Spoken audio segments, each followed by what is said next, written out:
Scene 3, take 5. Okay, so the title of this episode is called The Weekend, and of course we got it from SZA again. And I think we really wanted to again stick with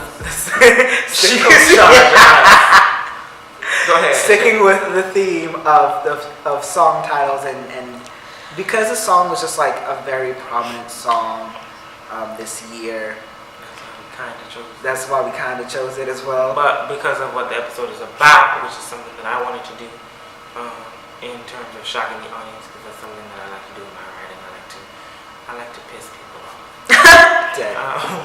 And the episode is basically about what the song is about. It's about this woman who is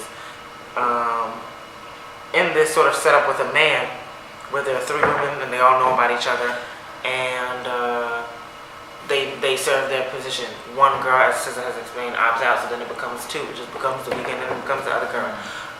The spin that we've put on that is in this show, they have an agreement that it's 2 girls, which it's the girl that he's texting. He says, "Oh, it's just a friend named Emily." And she's like, "Okay, cool. Is that a girlfriend?" He's like, "No."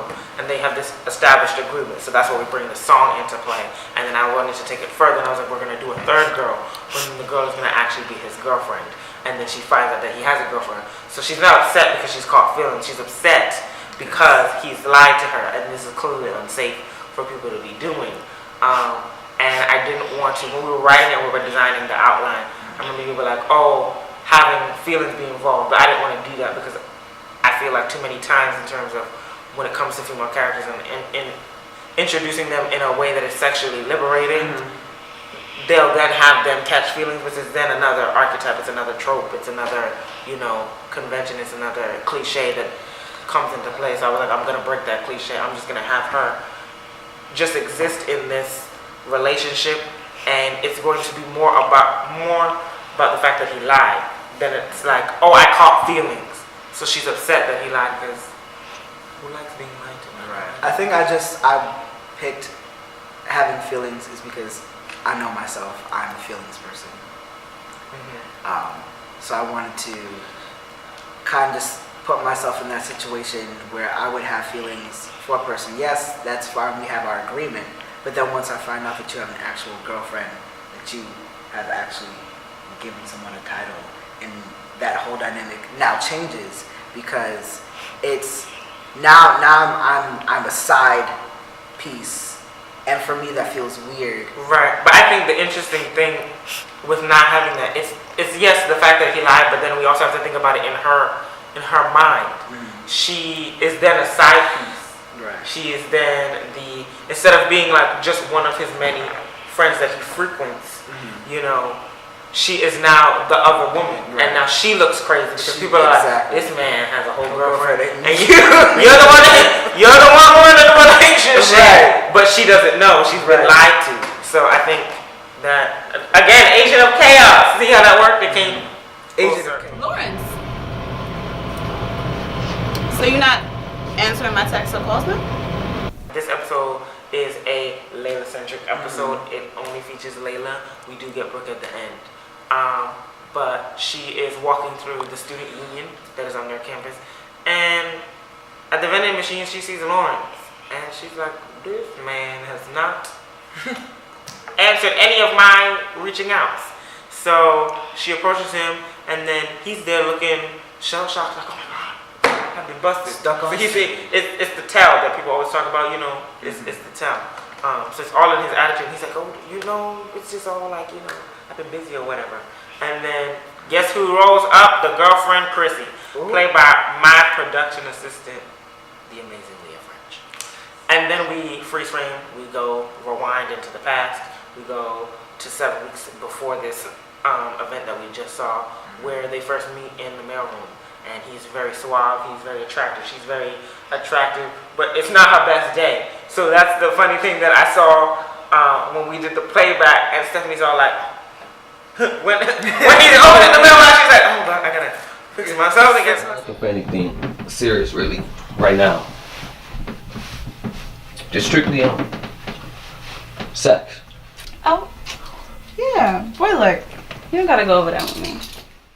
And post post-sex, they are having a conversation about, oh, I just want this strictly to be us, and we're just exclusive. We're just, having sex. And she's like, okay, there's no feelings attached. Then after that, we jump to where he is establishing boundaries and that he's introduced another person into this relationship. She's like, so is that a girlfriend? And he's like, no, it's just a friend named Emily. She's like, well, I got friends too. Right. She's not lying, but she is lying because she doesn't have any available. She doesn't want to get played, so she's like, all right, I'm gonna play the game too. Exactly. You got people? Okay, I got people too. That's lit. And so then we get the establishment that again the song comes into play, where we're just gonna keep us strictly to the weekend, and then I'm gonna see Emily on the other days. What's up? Can I come in? No, I'm busy. Girl, quit playing. Lawrence, we had an agreement. You can't just keep showing up whenever. It's Wednesday and I have someone over. At the door, she's with one of the other friends that now she has called. So now she's playing the game She's that he playing has the game. played. And he's upset. He's like, come on, let me in. And then she's like, no, when I call, when you said the weekend, you keep showing up on these days that are not the weekend. What is wrong with you? You know you This did. is a problem. The schedule. And the reason why is because Emily has opted out. So Emily is no longer a part, which is again why the song plays it. And then we come back to present day, and then we get the scene of the girlfriend, and she's like, well, now it's over, so Lauren, lose my number. I hope you're being safe with this fool. Lawrence, lose every trace of my existence, starting with my number. My favorite scene is the flashback going to when Lawrence is making that agreement with her, and she is really trying to not be foolish and trying to take it. Scene. See, I think we're gonna have one. It is my favorite scene, but I also have a second favorite scene. Okay, so she's really trying not to be foolish, and sometimes we end up in situations where like we find new information and we're trying not to show it on our face, but we're trying to like quickly figure out something to say as quick as possible. So she's like, oh yeah, cool, I got my peoples. Don't worry about me. I'm good. I don't need you. It's fine. Right, and the way Stephanie plays that is very, very fun. Yes. There's layers in the performance. But since you took that one, I'll say my favorite scene is the ending, where she has returned home to her roommate and best friend, Brooke, and Brooke is sitting at the computer like, I'm minding my business. And then there's no words that are exchanged between them, and that's intentional, that's the way I wanted it. And she looks up and she's like, and then she gets up and she goes to get some alcohol, and she brings that back, and then she's like, go. And then she's gonna tell her the whole entire story of what happened with her and Lawrence. I think that's very cool because there's no dialogue, but you know what's going on, and then also it's the face that Lauren makes. It's hilarious. And I like having, and I feel like it's good to have that friend or having that friendship with a person where you know they're upset. You don't have, there's no words, there's no conversation. When you walk into the door, I already know what's wrong with you.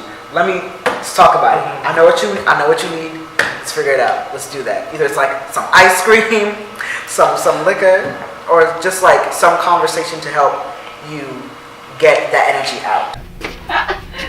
Okay. Whoa, hold on, let me help. Then you just say okay. I'm not looking back and I'm like, You need to give him the damn new phone right there. This episode was very fun. Okay. We shot basically all the scenes on one day with the exception of the scene where Alexis comes to the door. That was shot on the last day of filming. But we shot all of those in one day. Ricardo, who plays the suave, lying, cheating Lawrence. Yes, Ricardo. Did amazing. I wish he had more episodes. I know. I wish that he could have been a part of the show. I wish he could be part of future production. But this is a one season thing. And him and Stephanie have great chemistry. The way those scenes played out, you know, them having a conversation. We had lunch, so like everybody got to kind of bond and interact. But it was a very quick shoot. That was one of the most calm, chill, and quick shoots. It was easy. It was just boom, boom, boom, and we were done. Granted, it did go from like 9 a.m. in the morning to like I think 9 p.m. at night. It was an all-day shoot.